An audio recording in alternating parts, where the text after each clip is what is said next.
It's the airnetwork.net. Welcome to Monday Night Sports Talk. Just think 18 days from now, first day of spring. This time next week, the sun will still be up, so hey, there's some hope for us after all.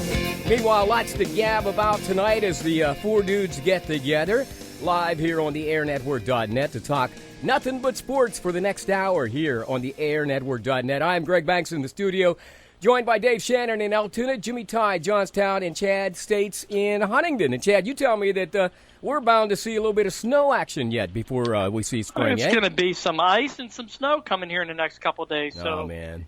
Mother Nature's not done yet. Just like we're not used to it, Dave. We've seen enough of it. I guess you going up 99, Dave, every day or going towards State College, you must see your share of it, huh? Oh, my goodness. I between that and the driveway, yeah. And I would trade that like maybe once every 2 weeks where you get maybe 12 inches and trade that off for these like 4 inches every other day. It's like, stop it, I'm done. Well, I think we're going to get there, Jimmy. I know you've been getting a lot of snow up there in the Richland area, so just hang in there. Spring is, of course, right around the corner. We're just not sure where that corner is just yet. But, one of the signs of spring, guys, is the Pirates in Bradenton, full squad finally down there today.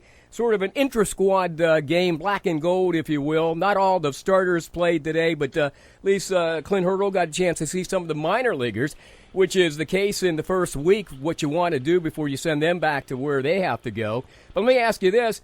We'll start with Jimmy. The Pirates are being hailed in national publications and television as a postseason threat this year. They're citing the best outfield in the major leagues, and some are even saying possibly the World Series. Jimmy, what's your thoughts? And then we'll go to Dave and Chad. First off, I'm a huge Pirates fan like everybody else around this area, but I don't see them going to the World Series. You might have one of the best outfields in the National League, but Polanco has to play right field perfectly this year. He can't go out and have 0 for 20 or whatever it would be. Going into as one of the better teams in baseball, I could see them winning maybe at least, I'm going to say 87, 88 games, being another wild card team. So, having said that, Jimmy, Dave, Andrew McCutchen overheard today saying that he is one of the best outfields in the league as he was thumbing his nose at Kemp. One of his best friends in the National League. What's your thoughts on that outfield and, of course, maybe the pitching for the Pirates this year? I'm satisfied with both of those aspects. I'll stand by what I said last week. I don't see them going that far because they lost their, as Chad, I believe, referred to him last week, and aptly so, the quarterback of the team is gone. You cannot lose a player as valuable as Russell Martin. I mean, we all sat there. We all suffered through all of these, not totally horrible, but, a number of not so good catchers over the past umpteen seasons. I think Jason Kendall would be arguably the best catcher that we had over an extended period there in Pittsburgh, especially when he was at his prime. But, it's interesting. There's some similarities between Kendall and Martin as far as physical stature goes. But I'm sorry, I can't give them the nod because I know how critical that position is. When the team that you're playing feels that they can run on you at a moment's notice and know they can get away with it, it just changes what the pitcher can do, what the infielders can do, even what the outfielders can do. Everything changes because you don't have that good arm behind the plate that you can't pick somebody off. Well, I'm sorry. Russell Martin's the key to that team. Chad, are you confident Cervelli can at least get some momentum going this season to help out basically the Pirates? We know he's not Russell Martin. Come on. I'm not, but I might be eating crow with this. Now, this could be just coach talk, but I just read an article on Sports Illustrated today where Hurdle is completely confident with Cervelli's defensive capabilities and what he's going to bring to the table for the Pirates as a replacement for Russell Martin. I don't believe him at all. But, because I watched Cervelli play in New York, granted, that's apples to oranges. It's really tough to play in New York. There's been some really good players that have gone there that just haven't done well. Then they went back to another team, and they do just fine. But I have a hard time believing that Cervelli can really match the leadership that Russell Martin brought to the table. Right. I just don't see it. With that said, I agree. I think they're an 85 to 87 win team as a wild card threat. But the same article had them becoming the NL Central champions. Yeah. So, I think that's a tough stretch, but we'll see. They definitely have the outfield to pull it off. Right. It's Monday Night Sports Talk here on the airnetwork.net. And I'm being a little remiss, guys, real quick, if I didn't give out this phone number, because we're asking people to give us a call and give us their thoughts as well. Our studio line is 814-619-4286. That's 814-619-4286. If you want to get in on any of these conversations, or if you have something you'd like to talk about regionally, nationally, or even locally as we come out of Pennsylvania tonight on the airnetwork.net. Jimmy, you're going to jump in there, and Dave, go ahead, Jimmy. You got to look at the key to the Pirates right now is the veteran leadership. They bring A.J. Burnett back after he had a horrible season last year in Philadelphia. But Burnett, like Dave was saying about Russell Martin, Burnett was so used to pitching to Russell Martin as his battery mate. Mm-hmm. Garrett Cole was used to Martin. How is that going to – this camp is going to be really big for Cervelli to get the – what word am I looking for? Is going to get the you got to get that kind of momentum going. The momentum, yeah. Well, it's the confidence of the pitcher. The confidence the with pitcher the pitcher has with to him. Well, the Dave, pitcher has to have confidence with him. Dave, is that something you can develop over the course of the next maybe 4 to 6 weeks, though? I mean, at least get a good feel for that down in Bradenton. I don't know if so much in Bradenton. It's going to be a WIP, as they say, a work in progress. Oh, yeah. It's going to be a long process. It'll take game situation. They'll have a little better idea, certainly after spring training is over, what kind of catcher they're going to have behind the plate. Mm-hmm. But in the end, it's going to depend on what kind of a game does he call for them as far as the pitchers go during a regular season game. How well is he going to know the pitchers? How well is he going to set up behind the plate? What kind of target does he give the pitcher? Yeah. How's his pitch sequence? What pitches would he be calling? If there is a speedy guy at first, is he, getting the right pitch and the right pitch sequence so that he can throw him out? So these are things I think, they're basic things you can look at in spring training. Yeah. But I think in the end, it's going to take that first month of actual play to figure out what they have back there. And I imagine in baseball, Chad, just like football, it's going to be a work in progress, as Dave said. So Cervelli's going to have to do his homework. He's going to have to actually sit down and watch some film on sort of like what the pitchers are, of course, doing in their deliveries.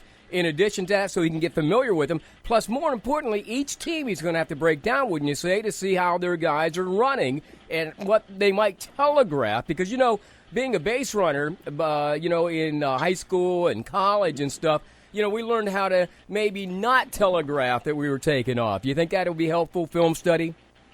Well, it's going to have to be. Much like the quarterback is the center of the universe in the football world. Mm-hmm. To me, I want the catcher to be that same smart, intelligent guy behind the plate because he's the one who can see the whole field. He's the only one that can see the whole field. And he is the only one that can direct the pitching staff. The smarter he is, the better off your team's going to be. I will say one thing about Cervelli. The good thing is he's coming from New York. Right. And what I mean by that is he had Joe Girardi as his manager. Oh, and yeah. Girardi is an excellent catcher's coach. Exactly. And so that's going to help him moving forward. I'm not worried about Burnett. Burnett was lights out when he was in Florida, small market team.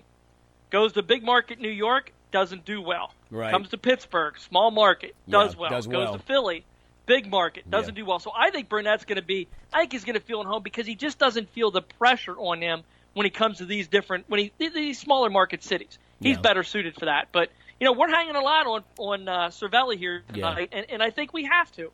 I think that's where the rubber meets the road for the Pirates this year. Well, when we go further in depth throughout the season, we're going to talk more about that pitching staff, too, to see if everybody's comfortable with that. But having said that, it's Monday Night Sports Talk on the airnetwork.net. Greg Banks in the studio, Dave Shannon, Altoona. Jimmy Ty, Johnstown, and Chad States joins us live from Huntington. If you'd like to join us, give us a buzz. 814-619-4286 is the number. That's 814-619-4286. Let me ask you this, Dave. Will the adopted change of pace strategy or this new rule in Major League Baseball where the batters have to keep that 1 foot in the batter's box make a big difference this year?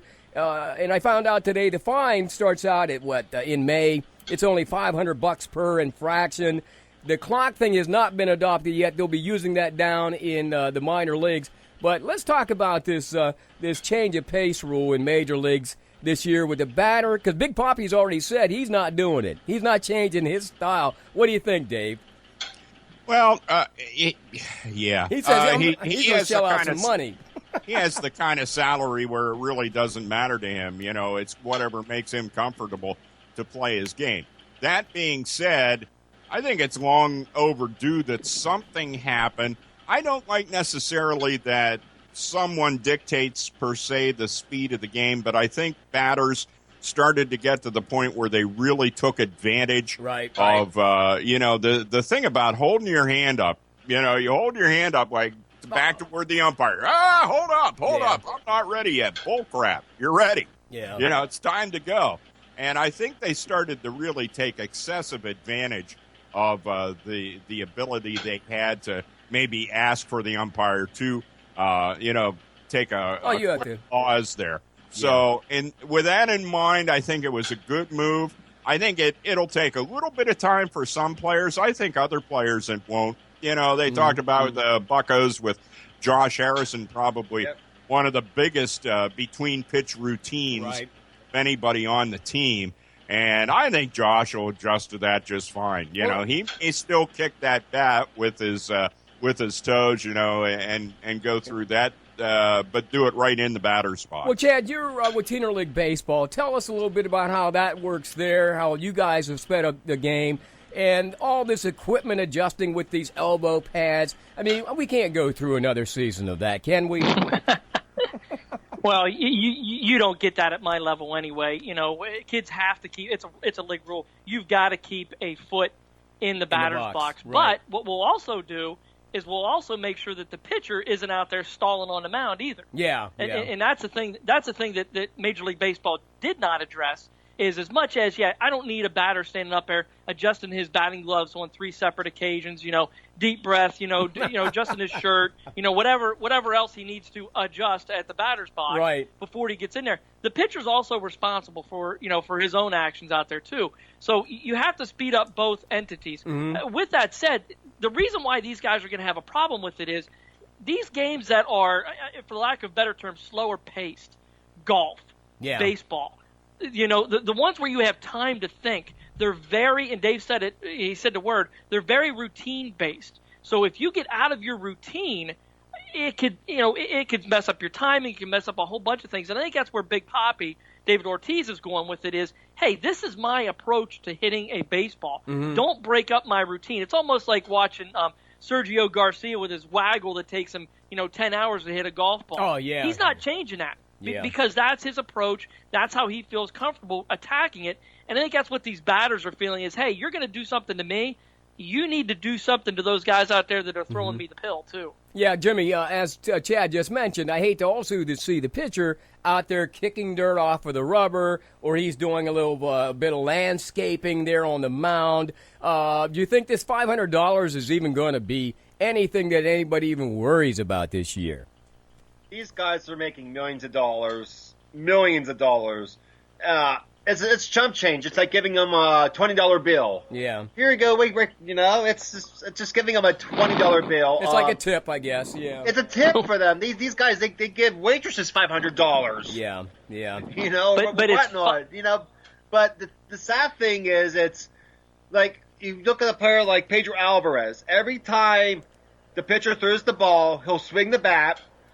He'll step out of the batter's box. He'll take a couple swings. Yeah, everybody Then does. he'll step back in, and it just slows it down. And these guys, these players like Harrison, like A-Rod, like McCutchen, everybody, they're so used to this routine from the minor leagues. Yeah. It's like telling somebody like LeBron James or Kevin Durant, whenever you get the basketball at the foul line, take it and just shoot it. Yeah. Don't go through all your routine because it slows down the game. And that's basically what it is. It's a routine for them.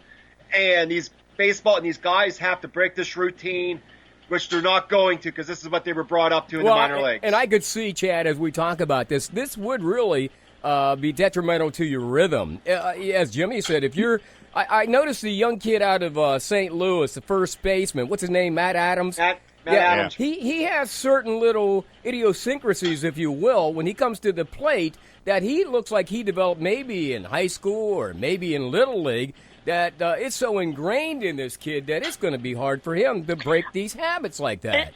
And there isn't anybody who played the game that doesn't have those in some sort of manner, whether it was at the plate, whether it was pitching, even whether it's in the field. Yeah. I used to go through a routine when I was playing second base just to get myself prepared for what might happen next. So it very much is.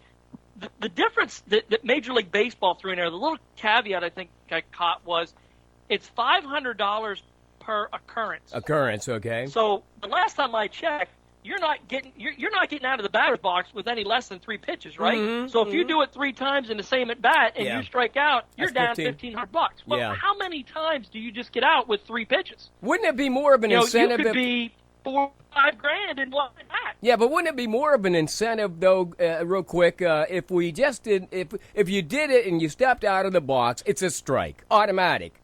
Wouldn't that hurt the team as a whole more? So the management and the coaches would have to set these guys down and say, hey, look, you know what, man, now you're hurting our team. Aren't that $500 isn't hurting. That's what it is. Aren't you really dipping way too in? I understand what you're saying. Right. But isn't that really dipping a little too deeply into the game itself? Well, we talked about it before. When you start doing balls and strikes based on something happening, a catcher's interference, okay, that's a ball. And you see stuff like that. Well, we talked about it before, Dave. Things. Like if you're going to walk somebody. We're talking about a convenience, though. We're talking about, okay, America doesn't have a big attention span. Yeah. Too fucking bad. Adjust, America. It's like, I don't like the idea of because you didn't go fast enough to satisfy the fast food mentality of the average 18-year-old. That's a strike. Well, yeah, but Dave, the reason they're doing it is because of that next generation of what they call millennials don't have a very long attention span, and they know in order to groom these guys, they got to speed the game up now here in 2015. Dave, we actually do that in our league. If you step out of the batter's box, our umpires, they don't have to, but most of the time they do.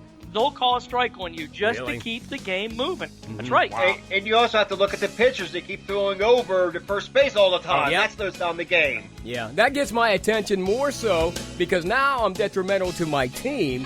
And, that $500 is individual, but when it hurts my team, somebody's going to get me straightened out.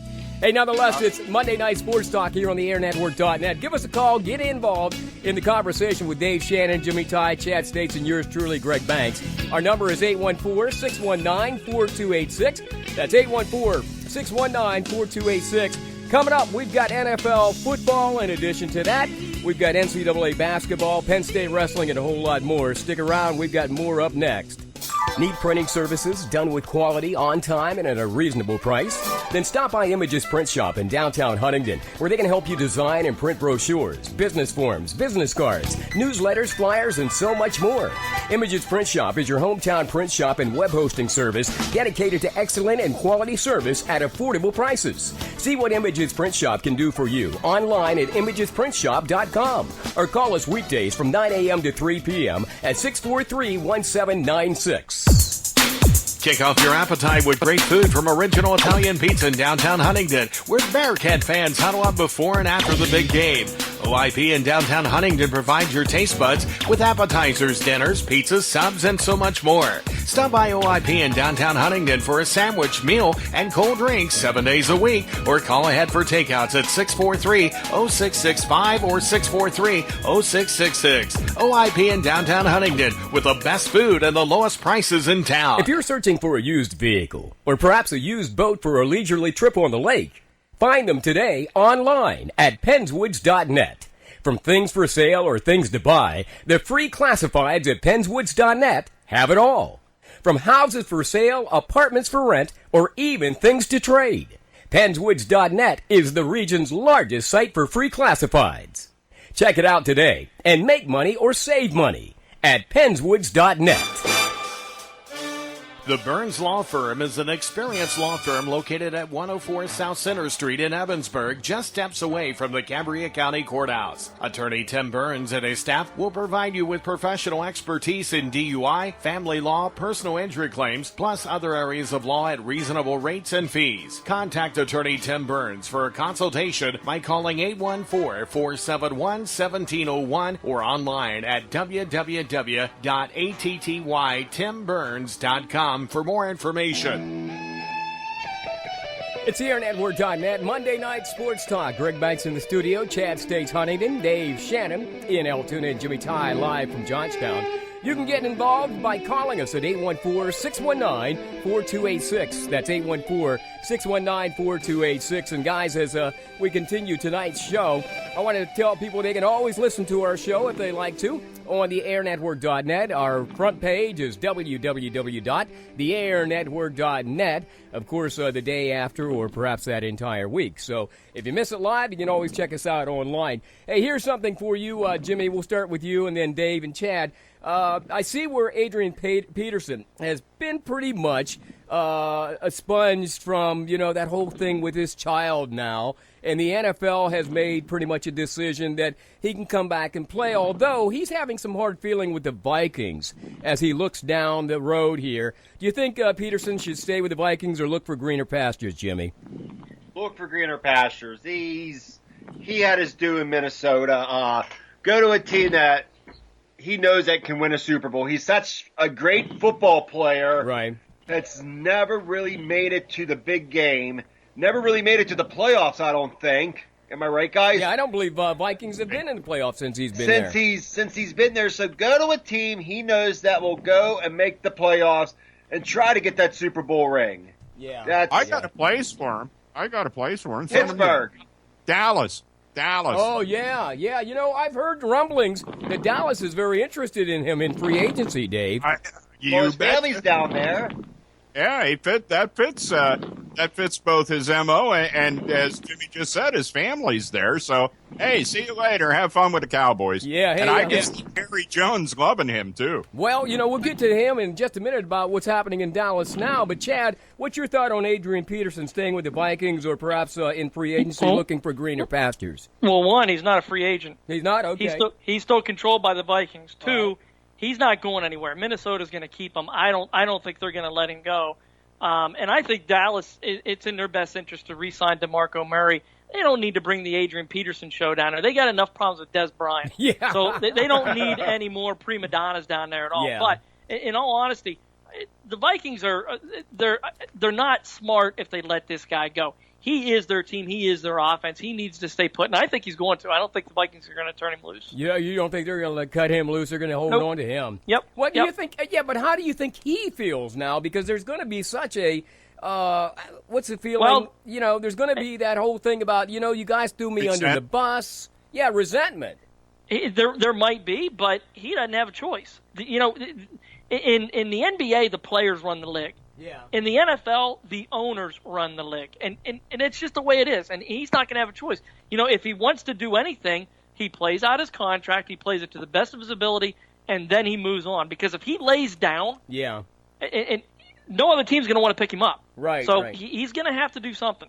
Well, here's a similar situation. Well, maybe not similar in scope, but he's one of the hated men, one of the most hated men in the NFL, but he does a very good job, and we're talking about Ndamukong Suh. Now, today, of course, is the franchise tag day, obviously, and today Detroit actually failed to franchise Sue at $28 million. Will someone pick him up in free agency after that March 10th deadline? We'll start with you, Dave, Jimmy, and then Chad. Boy, I'll tell you I mean, what. this guy's worth the money. Let's face it. Yeah, I'll tell you. He really, I mean, what he brings. I don't understand why he got into that because he's such a good player. I mean, he's such an imposing force on the field. He doesn't have to do any of that stupid crap that he does. It's anger management. I don't know what that is. Yeah, I have Taking out no the frustrations. Well, Give you him know, a Charlie Sheen. I had an idea during the commercial break as to how we, satisfy the millennials. What we do is start spiking the Dippin' Dots with some Valium, and the game will go a lot faster for them. Yeah. And maybe if we take Ndamukong Suh and end up spiking whatever he has with a little Valium, that'll settle that. He'll get settled down a little bit. Jimmy, who's going to be the highest bidder for him if he does leave? And he doesn't get that $28 million. Obviously, he's not going to get it from the Lions. Just think of this defensive line. You have J.J. Watt Yeah. Oh, that's and what I'm Ndamukong saying. Suh for the Houston Texans. J.J. Watt's getting $110 million, I think he is in his contract, Yeah, right? but I don't think he'll go to Texans. Like, a team I could see Ndamukong Suh go to is a team that's very poor, like the Raiders. Mm-hmm. I can see him going to a team like the yeah. Raiders, the bad boys of the NFL, like the Detroit Pistons back in the 80s, where Yeah. the bad boys of basketball. Yeah. The Raiders have been the bad boys of football since the 70s. That's true. Or at least they've had the moniker of bad boys. Yeah, they the haven't been so moniker, bad yeah. in the last 10 years. Yeah. I mean, So I can see him going to a team like the Oakland Raiders. yeah. Or a possibility, I could see him going to Jerry Jones down in Dallas. Okay, your thoughts, Chad, because he just mentioned that big D word again. Were you thinking that too? No, he's going to whoever can afford him, Yeah. and I don't know who that's going to be, but he's going to command a lot of money into free agency. Yeah. Could I see him going to the West Coast? Yeah, I think he would be a good fit in somewhere like Oakland or San Diego. Yeah. I think he'd be a great fit in St. Louis, who is just on the verge of potentially breaking through in that NFC West. That might put them over the hump from a defensive line standpoint. He's gonna deserve a lot of. I don't think he's gonna be J.J. Watt money, but somebody's gonna be throwing some ducats at this guy. He is a heck of a player. Hey, you There's mentioned no doubt about it. mentioned St. Louis for a second. Let me get you to think about this. Of course, they signed who was their quarterback, Bradford, for a lot of money a few years ago, and this guy has been injury prone, I think, for many, many years. Do you think St. Louis could afford this guy? I mean, because they still, they've got this quarterback who's always hurt, but they're shelling out the big money to him. So I'm not so sure St. Louis would actually have the money for Sue. Do you think? No, I don't. I mean, again, it's going to be who has it. Yeah, that's true too. I'll tell you what. Who may have it is, anytime you mention New York, Oh, yeah. those franchises have it. I don't know that he would fit with a Tom Coughlin team, but I think he might fit with the Jets. Oh, yeah, the Jets he would. Yeah, for I sure. can see him fit in Buffalo with the Rex Ryan team, the way Rex Ryan plays. His team That's true, too. Absolutely.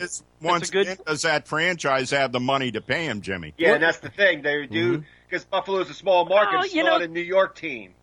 Go ahead, Chad. Well, but throw that out. The NFL's not necessarily. You don't have to look at that small market moniker in the NFL because they revenue share because of the way the television contracts are set up. Every team has a shot. That's this right. isn't like Yeah. the NBA. It isn't like baseball. The NFL is a completely level playing field. It's on how you manage your team, not necessarily where you're at and how much money you have. Because not Jimmy Johnson, but the guy in Big D. When they had an uncapped season, he could just spend at will. But now you can't do that. Jones. You can't do that in the NFL. So Yeah. Jerry Jones, you can't do that in the NFL now. So he literally is going to wind up with whoever has the most cap space. Yeah, there is a not ceiling necessarily there. small Yeah. market or big market. Yeah, That's right. it's even Steven. Hey, keeping that in mind, Chad, think about this now. Meanwhile, today, the Steelers failed to place a franchise tag on linebacker Jason Worlds that would have guaranteed him about $11 million for 1 year. Now, instead, Worlds could become a free agent, get about $13 million on the open market. Should the Steelers at least sit down with this guy and sign a contract extension as soon as they can? And what do you think about that, Chad? And then we'll go to Jimmy and Dave. I like Worlds. I think he's a very good linebacker, but to me, it's a telltale to the Steelers. Yeah. They're wanting to get younger. They're going to go back to the draft. They want to try to get that defense needs to, you need to lower the age limit on them, so to speak. Yeah. They're collecting AARP, I think, at this point in time. So they need to shrink that down, and they need to free up cap space themselves because they've got Big Ben to deal with here in the not so near future. So I think letting him go is a financial statement from the Steelers. Well, we don't know if he's going to go anywhere, because a lot of these guys are very loyal to the Steelers. But having said that, let's continue on in that kind of vein. Jimmy, what do you think the Steelers need desperately in this draft this year? Or are they going to get it through free agency? And then I'll kind of get back to Dave on this Jason Worlds thing. Jimmy, what do you think?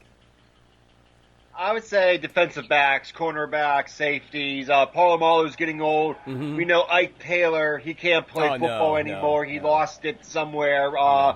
So I say they should go defensive backs. Maybe a player like a Landon Collins out of Alabama. Right.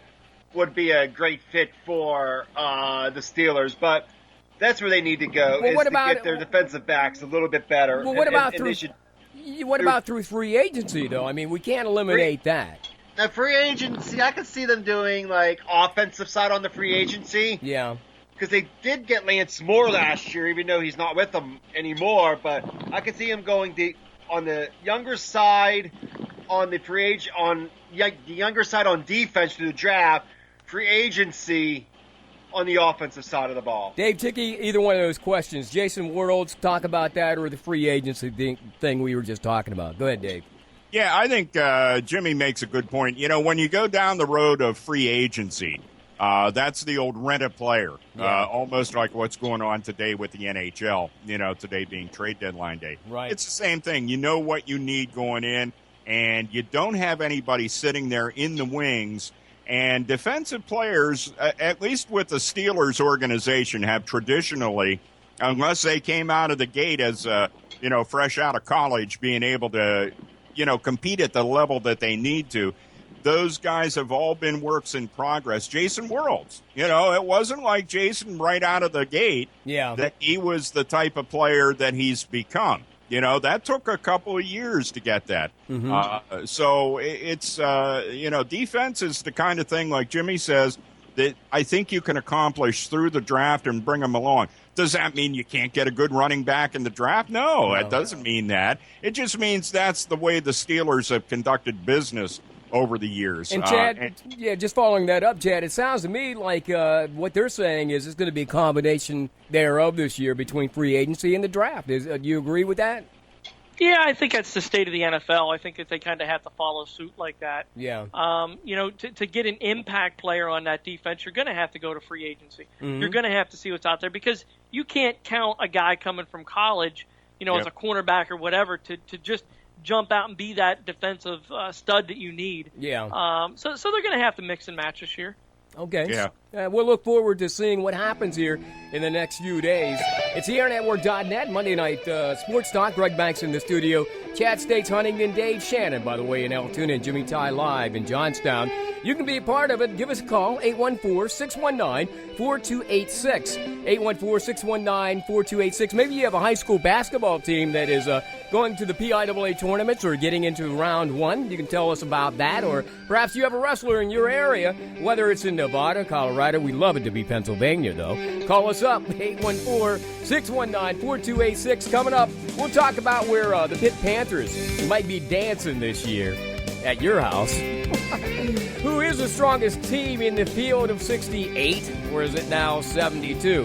Well, we'll find out more about that coming up next here on Monday Night Sports Talk. Stick around. Top Steiner, 4 miles east of Huntington on Route 22, is keeping it fresh daily with great food at a great value for family and friends in a fun atmosphere. From their fresh-cut French fries, home-baked pies, and their home-style cooking, Top Steiner is the #1 destination for many hungry appetites. Stop by Top Steiner for breakfast, lunch, dinner, and great service 7 days a week. Top Steiner, east of Huntington on Route 22 for excellent service and delicious home cooking at a great value every day.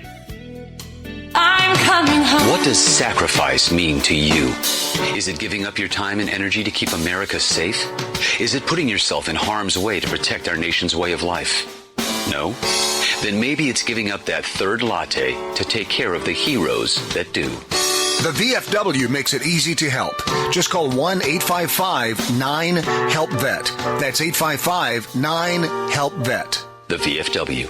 No one does more for veterans. This message brought to you by the Huntington VFW Post 1754 on Penn Street. Restore the luster of your home or business now by calling Ted's Painting and Drywall at 814-641-0479. Ted's Painting and Drywall does quality exterior and interior painting, staining, faux finishing, trim work, and wall repair. Plus, Ted's Painting and Drywall can remove wallpaper and finish drywall for one room or the whole house. Ted's Painting and Drywall, a licensed contractor offering a 20% discount to seniors and 35% discount to churches. Book your work now at Ted's Painting and Drywall. Call 641-0479.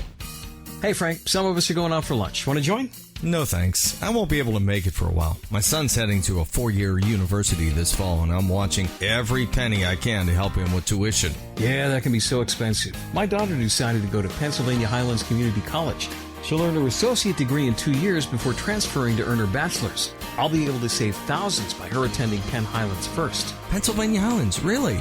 My son is stuck on attending a 4-year university right away, far from home. My daughter was the same until I explained to her that she'd end up with the same degree and far less debt.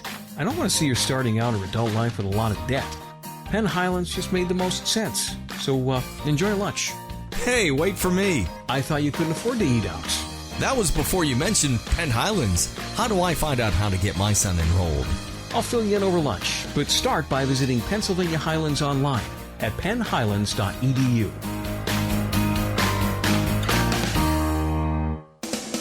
You know, sometimes the conversations off air are more exciting than the ones on air, but thank you guys. Dave Shannon, Altoona, Jimmy Tide, Johnstown, Chad States, in Huntington. I'm Greg Banks in the studio.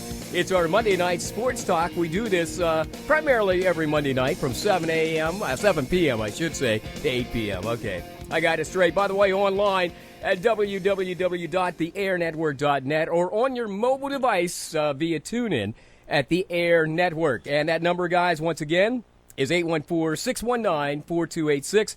That's 814-619-4286. Hey, moving on here, Jimmy, I'll start with you since you're a Pitt, sort of like a Pitt alum. Pitt lost yesterday, 69-66 in basketball, to ACC bottom feeder, Wake Forest.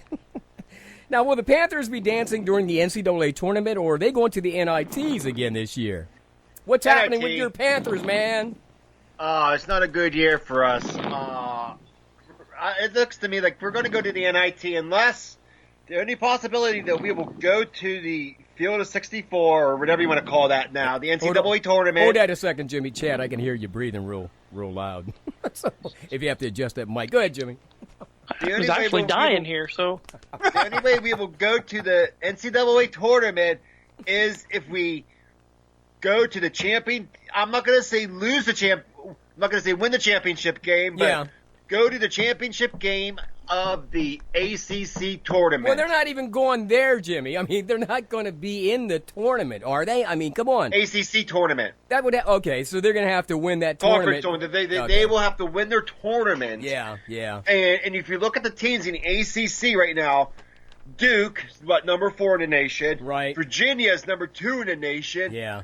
Notre Dame is top 20. So truly, what are their chances, Jimmy? They're like number 6. 0 to none. Okay, thank you. 0 Dave, to none. Let's move on to Dave and Chad because we could be on this subject all night. Dave, are you getting the same? Pitt. Are you getting the same feeling I'm getting that Pitt is sort of like also ran? They're going to the NITs this year if they take the bid, I guess. Is that your feeling? Sadly, that's what I got to say. Boy, if they could get to the championship game of the ACC, boy, would that team be on a roll or what? They'd be able to win the whole tournament then. I'll tell you, they'd have the momentum to do it. But as Jimmy said, that's not going to happen. So therefore, sadly, it's another year with Pitt and what may happen in the NIT. Yeah, Chad, your thoughts on that? And the fact of the matter is we know Penn State's probably not going to. Well, they might go to a tournament, but I forget what that tournament was called. What's your feelings on Pitt, though? Well, Pitt's done. I mean, you can't lose to Wake Forest and expect to get into the dance. So I don't care what kind of statement they make in the ACC tournament. You've seen teams make decent runs but have to win the whole thing to get in. And that's exactly what Pitt would have to do. Yeah. I think that Penn State's going to be playing in the Penns Valley Invitational tournament coming up. Not again. Yep. And there's a stellar team from Mill Creek down here, Greg, that's it's going to be probably their stiffest competition as you could stick a fork in them. Yeah. They are done. They're called the Mill Creek Bowtechers. I remember those guys. They won back in '81, that first tournament that they had over in Penns Valley. Yeah, I remember that. Hey, Chad, real quick. NCAA tournaments, really, truly, who are some of those teams that we're watching this year? Now, I know Kentucky's going to be in this fray. Arizona, Duke, Wisconsin. Do you see somebody like a Gonzaga or somebody like that just emerging out of nowhere? So we'll start with Chad and then run the game. I mean, if you watch basketball this weekend, Northern Iowa and Wichita State kind of stand out to you. Both of those teams are very good, and those are teams that can stay together. Meaning, most of the time they don't have their one and done players on those teams, so they can build that team chemistry and really get onto a roll. But all kidding aside, Kentucky's going to run away with this, and it's not even going to be close. I mean, everybody's playing just to make that championship game. You can count this one over. This is Kentucky's championship already right now. It's done. I saw some talk over the weekend about the Zags potentially getting a top seed when it comes time to announce the tournament seeding. So, I mean, some of those, some schools, although I'll tell you what, they refer to Gonzaga, and I've actually been at Gonzaga's arena. It's a beautiful arena. The bottom line is they're out there in the state of Washington, and they're not in the big market. They sit out there outside of Seattle instead. And so it's, they maybe you do want to call them a mid-major college team. But from the standpoint of it's really a well-run, a great university. And to be honest with you, of course, I was there with the St. Francis University women's basketball team. But I'll tell you what an atmosphere for women's basketball. And you know what the men's atmosphere is like in that arena in Spokane. I mean, man, Gonzaga is a real, really great program. It emerged there. When was that the Zags became something? Was that the 80s? Because they kind of came out of nowhere. I was thinking more like the early 90s, but I could be wrong, Jimmy. Okay. You think in the 80s, Jimmy? About the 80s, yeah, with John Stockton running the core. Yeah, I just pulled up a story on the Zags, by the way, and they do have some setbacks. They have injuries. They do have the experience. The past 2 years, they finally began to gain purpose. On Thursday, it says here. But, something in the back of my mind tells me that these guys were either, like, getting beaten rather badly yesterday or that they may have even lost, and that's what I was trying to pull up. Jimmy, do you have any information on that? As we're talking about Gonzaga? Okay. Well, what's your thoughts? Go ahead.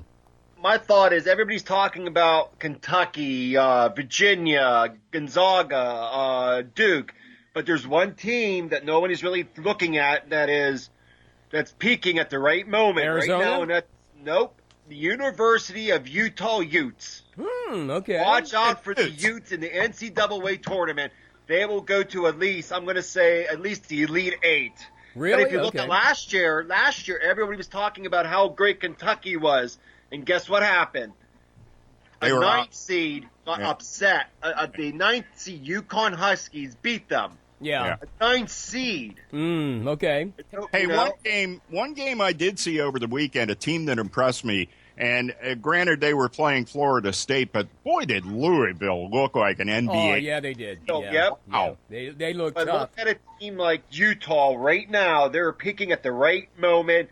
They're not going to win the Pac-10 tournament. They're going to be Utah's going to be in large bit, but they are going to make some noise in the tournament this year, guaranteed. Well, those teams like VCU, Chad, we don't really hear much about them all season long, and then somehow or other they emerge throughout this tournament. Are there anybody, have you seen anybody that might be a sleeper this year or heard about anybody who might be a sleeper that just might come in here and be a spoiler, I guess is the best way to put it? No, because Kentucky's put everybody to sleep. So, I have not. I mean, honestly, every time you look at it, they're posting wins by 16, 18, 25 points against ranked teams. Yeah. So, I mean, honest to goodness, to me, it's the most humdrum of lead up to NCAA tournaments Oh, that I've ever seen. Because they've had some close ones, though. They have, but honest to goodness, I just really think they're just going to put everybody to bed and run away with this whole thing. Hey, did you guys see last week where the coach from Tennessee, at the end of the game, berated one of his players, and Vanderbilt. obviously the Vanderbilt. and the microphones were wide open, and he just ripped this kid another rear. My thoughts on that was, you think that the coach was out of hand, although we know people swear and drop the F-bomb all the time, even in high school basketball games. Chad, if you agree with me there, to some extent, it just comes out and it's blurted out. But let me ask you this. If you guys saw that, should that coach be suspended, even though he made the apology later? What's your thoughts on that, Jimmy first, and then Dave, and then Chad? This is this incident in Tennessee. It was Vanderbilt. I saw that. I think the coach, he apologized, but if you look at the press conference, it wasn't really like an apology. No, it wasn't. It wasn't. It wasn't an apology. I think the athletic director at Vanderbilt University should suspend him. You do not treat your players like that, no matter That's what. right. Okay. No matter what, he should be suspended. Okay. What do you think, Dave? In a situation like that, even if you're not familiar with that particular situation, should the coach at least sit out for a while? Maybe. He called this kid an Yeah, effer. yeah, He called him an okay. effer several times. Yeah, well, and I'm going to go ahead and And he side with also that. said, I will kill you. Jimmy, that's the point, right? He said, I'll kill you. I will kill you as you're walking into the locker room. I will kill Yeah, you. and that's everybody loses it. And here's the one thing you have to remember. And I think this came out when which coach was it that one of the assistants or somebody grabbed a kid or hit a kid or something. Yeah. This was a couple years back, and they had the cell phone camera, and you got to see what happened at practice. Down He at was from Rutgers, wasn't he? Down at Rutgers. Rutgers, yeah. Mike Rice. Mike Rice. Yeah, with Mike Rice. Yep. And you see those things, and that's one thing as a coach nowadays that you have to assume that no matter where you are, no matter what time it is, that you're now on camera. Yeah. It's just the way society is nowadays. And you can be frustrated with a player, but it's the type of thing where you got to take it somewhere else. You got to take it outside. Yeah. You got to take it into a private area and say your piece there rather than just man, you got to be so careful. Chad, I want to ask Chad, do you think that's because some of these coaches maintain the old school mentality? Because, until I was like in the 9th grade, I always thought my name was asshole or little shithead or, what I'm saying?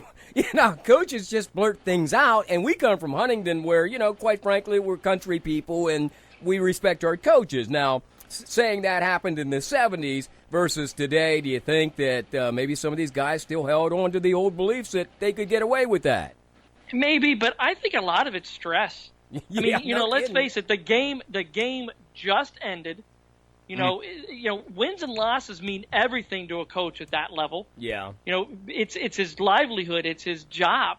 And he's at an institution like Vanderbilt where you really got to make sure that your student athletes are seen in a positive light because it's an academic first institution beyond athletics. So there's an intense amount of pressure there to make sure that the coach is making sure that the coach has those student athletes set in their ways to set a good example for the university because he can be held accountable for their actions. And I'm sure some of that was, just like I said, stress that was coming out for him. Do I think he needs to be suspended?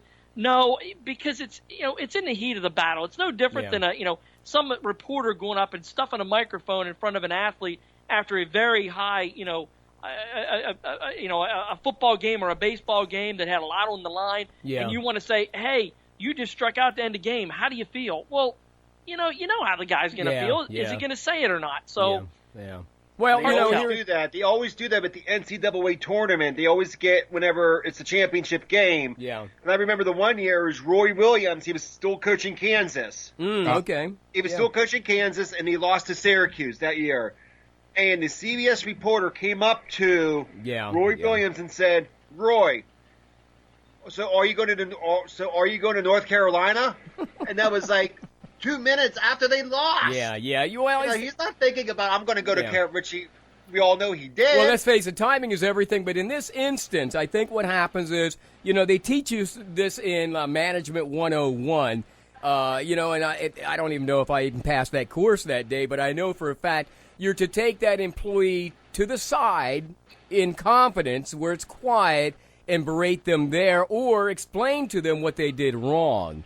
And the fact that this thing was on national television, it kind of stinks to high heaven. So that's why I kind of asked that question. And I apologize, by the way, for the names that I called myself, but it was even worse, believe me, back in the 60s and 70s, working with Coach Weaver. I had all kinds of names, and so did some other players, and we actually thought those were our nicknames. I answered to it every day. So, okay. Hey, listen, guys, real quick. Let me ask you this case. There was a case of girls playing basketball at a high school, I believe, out in the Midwest or somewhere. Tennessee. Okay, there it was Tennessee. And they were trying to lose the game, basically, Dave and Chad, because they didn't want to play the first seed in this state tournament. So they were trying. Now, this was an adult thing, or this was a player thing. How do you feel about games like that, where you're actually trying to lose, Dave? Let's go to that. You first, and then Jimmy, then Chad. I don't think it's any different. One of the things in high school, as long as they're operating without a play clock, you've got the coaches that will slow a game down. Or these girls were missing foul shots on purpose and stuff, yeah. Yeah, no, I get that. The best, a real true athlete can do that and not make it look suspicious, but they weren't exactly good at it. No, it looked obvious, obviously, on both sides of the court that night. Chad, your thoughts on something like that? Well, my question is, what kind of tournament are you having where if you win, you end up getting – well, these teams were like the 8th seed, okay? The winner would have been the 8th seed, had to play the first seed, I guess. So to lose, you're going to play who? The 7th seed? You get to spare your dignity. You get to play one more game. Obviously, you're playing a team that's going to kill you, and you don't want to play them. I mean, it's you're going to lose the next round anyway, no matter what you do. So you might as well try to get your girls at least a win somewhere along the way. I fault the coaches here. Come on, guys. Yeah. You got to set an example moving forward. Even if you lose, lose with dignity. Don't just lose on purpose. See, they taught zero lessons to those girls. Exactly. And shame on them. Yeah, I agree too. I'd seen that video, and it was like, are you kidding me, man? It was obvious, wasn't it, Jimmy? And it maybe reminded me of playing high school basketball for Johnstown Votech. Oh, yeah. And you know what? We were that bad. There were times that we would do your games on the game of the week, and by halftime, I would hear some of you guys going back in the locker room saying, I'm not coming back out. Yeah, it was that bad. Like Votech would be playing a team like Central Cambria, and we're like, okay, nah, we're not gonna do. Or Bishop McCourt, nah. Right. Yeah. Well, let's move on. But we still went out there. But the sad thing is we knew we were going to lose the game. Yes, you did, but you still came out. We still went out there. Votech, my team, still went out there. Yeah. And we tried our hardest. And, Jimmy, they continued to do that for 4 or 5 years after you left, and they were getting beat so bad they shut the program down. Yep, they shut the program down. Oh, so we know. Hey, real quick, Chad, I want you to update us on Penn State Wrestling and the PIAA Wrestling update, if you will, real quick here. Sure. Penn State headed into the Big Tens this weekend. They will probably finish somewhere around 4th or 5th. It's going to be a tough sledding. They didn't get any number 1 seeds heading into the tournament. Matt Brown at 174 pounds is the highest ranked Nittany Lion going into it. It will be held in Columbus, Ohio this weekend. This marks the end of the Alton experiment in State College, as Dylan and his brother Andrew will not be competing this weekend. Luke Fry from Montoursville will get the call at 157 pounds, as he was edging out Cody Law in the room, and then also just recently beat out Dylan Alton for the spot. So, it's not going to be like it was the last 4 years, but that's okay. That's all right. It's a good learning experience. It's a good building experience. That's not to say they don't have a shot at this. They do. They just have to wrestle above their seeds heading into Saturday's tournament. And let's face it, the Big Ten might as well be the NCAA championship because it's a meat grinder. So who is the Big Ten contender that we're looking to emerge out of the Big Ten, though? Would it be Penn State, or what team are we looking for here? You're looking at Iowa, Ohio State, and Minnesota at the best shot. Ohio State really has a good shot at winning this. They just kind of match up really well in a tournament against everybody else. So really? I wouldn't be surprised to see the Buckeyes come out on top. with Iowa second and the Minnesota Gophers in third this weekend. Hey, I know you've been following the Huntington Bearcats through the regionals over the weekend at Canton McMillan. How'd they fare, and how many guys we taking to Hershey this week? They had a great showing. They finished in fourth place. Chestnut Ridge was your Southwest AA regional champion, but Huntington finished in fourth. Mm-hmm. They advanced four guys to the PIAAs this weekend. Starting off with 120 pounds, Colin Glorioso was a champion at that weight at Cannon Mac. 152 pounds, Jacob Oliver was the runner-up. And at 160 pounds, John Wagner finished in fifth place. And then at 145 pounds, Seth Bainey punched his ticket with a sixth-place finish there. So 4 Bearcats headed to Hershey. One of them has a legitimate shot at bringing home the gold. I should say one. Jacob Oliver is always a threat to do that. Yeah. His weight class is just it's brutal. Is it? He in the second round he will face Billy Barnes, who ends up being the number 2 ranked kid in the entire state. He lost his regional final to the number 1 ranked kid in the state. So 152 is a very, very tough weight class. Colin Glorioso has a great shot at bringing home the gold this weekend. He's at 120. That's at 120. Okay. His toughest opponent, it looks like, could be in the semifinals as he'll face John Pippa if he makes it that far. But he'll face John Pippa, who is a returning PIAA runner-up last year at 106 pounds. Has he ever met this kid before? No, because he was at 106 last year and Colin wrestled at 113. So it should be their first meeting ever. And my final question is this Glorioso's first regional title?